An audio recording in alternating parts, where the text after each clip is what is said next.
As pessoas com mais de 80 anos de idade ganharam prioridade absoluta em todos os tipos de atendimento no Brasil. A novidade está no Estatuto do Idoso e foi sancionada nesta semana. Há 10 anos, seu Hamilton espera uma resposta da Justiça para uma ação em que pede o retroativo de aposentadoria por idade.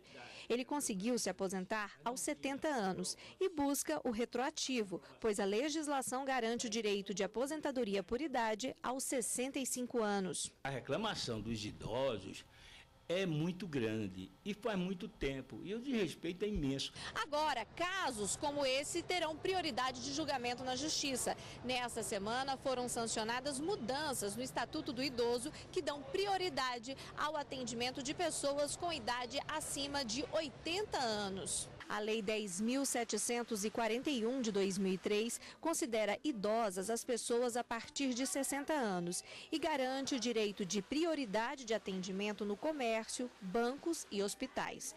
Com as alterações sancionadas nesta semana, idosos acima de 80 anos passam a ter prioridade absoluta. No Estatuto do Idoso foi inserido um novo parágrafo no artigo 3º. O texto determina que, entre os idosos, é assegurada a prioridade especial aos maiores de 80 anos.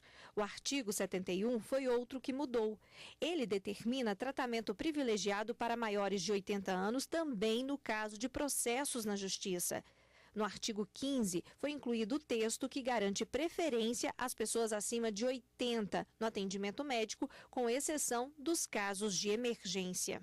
As mudanças agradaram seu José, que completa 80 anos no próximo mês. A prioridade nas filas, digamos, na fila do banco, na fila da loja, nas filas por aí, tudo bem. Eu acho porque o corpo humano, a partir dos 70 e tantos anos, 80, vai estar sempre mais cansado do que aquele mais jovem. Este especialista em gerontologia explica que as mudanças na lei são importantes por causa do envelhecimento da população, mas lembra que o mundo todo ainda discute qual é a idade mínima para alguém ser considerado idoso. Existe uma definição da ONU de 60 anos para os países em desenvolvimento e de 65 para os países centrais considerados desenvolvidos. Agora, no Brasil, existe uma diversidade de critérios.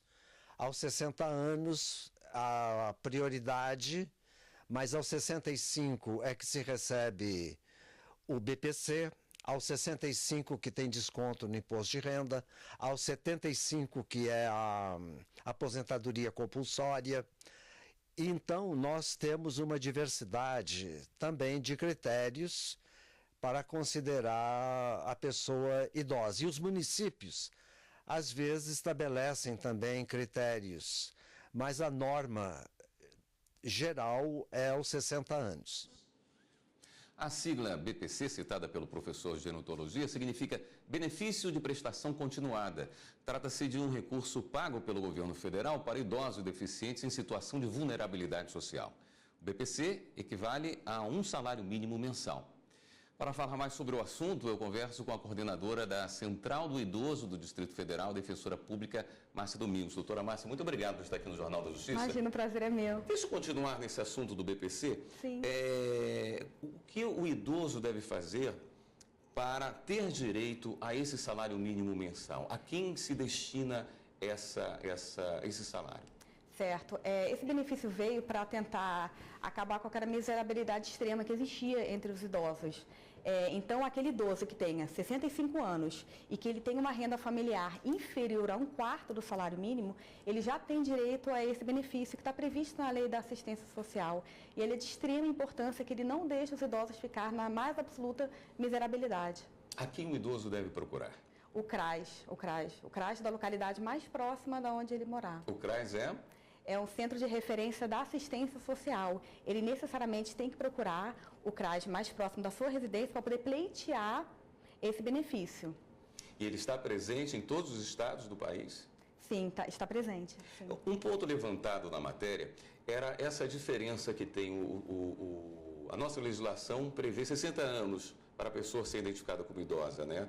Mas esse salário mínimo é a partir de 65, existe algumas... Agora nós temos uma situação diferenciada para quem tem acima de 80. A senhora acredita que a legislação realmente deve observar essas diferenças e a necessidade de cada faixa etária, ou seria melhor ter uma idade média? Não, de forma nenhuma. Eu acho que a legislação tem que tratar de forma diferenciada as situações que são diferenciadas. O idoso é considerado a partir dos 60 anos, conforme previsto no Estatuto. Para os benefícios, 65 anos. E aí, essa semana, nós tivemos a publicação da lei, que é denominada prioridade da prioridade. O que acontece? Entre os idosos, a partir dos 80 anos, esse grupo terá prioridade em relação aos outros idosos que se encontram na faixa etária entre 60 e 79 anos. Então, eles terão benefícios que antes era apenas para as pessoas a partir dos 60 anos, agora os que têm 80 anos vão ter essa prioridade em toda e qualquer situação? Em toda e qualquer situação. Tá. Mas com um olhar muito atento para a questão da saúde, não é? E, se não me engano, também para questões na justiça.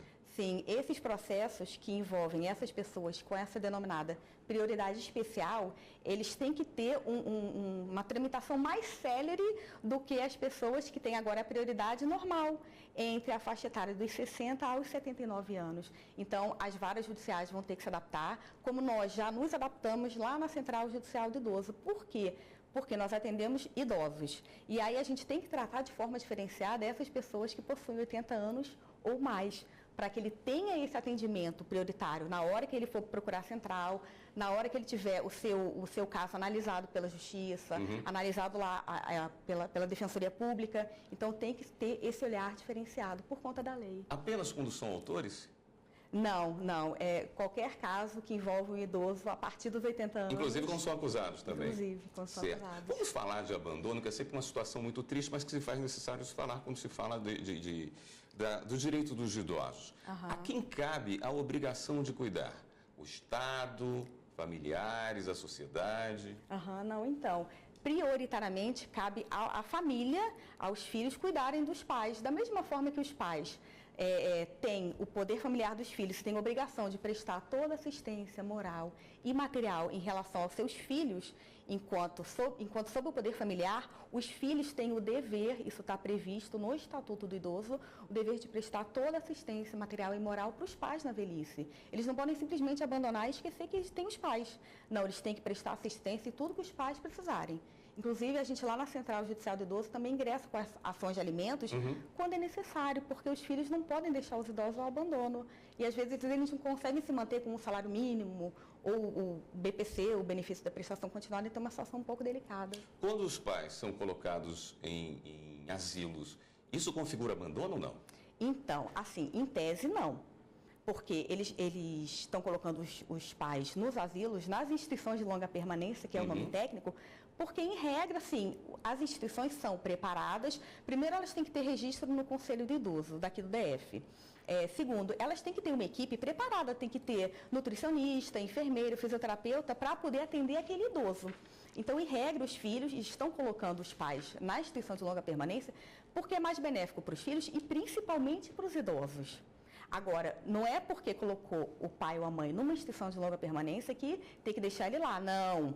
Tem que prestar visita, tem que ver as necessidades dos pais, tem que prestar todo o carinho e atenção que eles precisam, principalmente na velhice. Esse conjunto de leis, que já está com 14 anos, já está caduca, já ficou velha, já precisa de uma grande revisão ou ainda temos um bom Estatuto do Idoso? Não, nós temos um bom Estatuto do Idoso. É uma lei boa, ela só tem que ser bem aplicada. Por exemplo, a gente tem uma grande dificuldade de aplicação do Estatuto do Idoso por parte das empresas que prestam transporte público, coletivo, interestadual, porque elas relutam em aplicar, em dar gratuidade para os idosos. A gente recebe muita reclamação, tanto no Conselho do Idoso quanto na Central, e às vezes eles alegam que o idoso já ocupou uma vaga, então eles teriam direito apenas aos 50% do desconto no valor da passagem, e é difícil de comprovar. E é difícil de fiscalizar também. Então, a gente percebe uma grande dificuldade, não em relação à lei, mas em relação à aplicabilidade. E veja, nós estamos falando só do básico, não é? A saúde, a segurança, não entramos nem em cultura, lazer, que também está previsto no Estatuto do Idoso, que eles têm uma situação diferenciada, não é? Sim, sim, isso veio justamente para poder atender essas necessidades dos idosos de lazer, de cultura. Não é porque eles estão numa idade avançada que eles têm que se isolar da sociedade, muito pelo contrário. Eles têm que se socializar, têm que ter uma rede de amigos, e aí, através da cultura, isso também é conquistado. E aí o Estatuto prevê justamente a metade do preço do valor, 50% no desconto do valor do ingresso. Doutora Márcia, muito obrigado por estar com a gente aqui no Jornal Justiça, segunda edição. Prazer foi meu.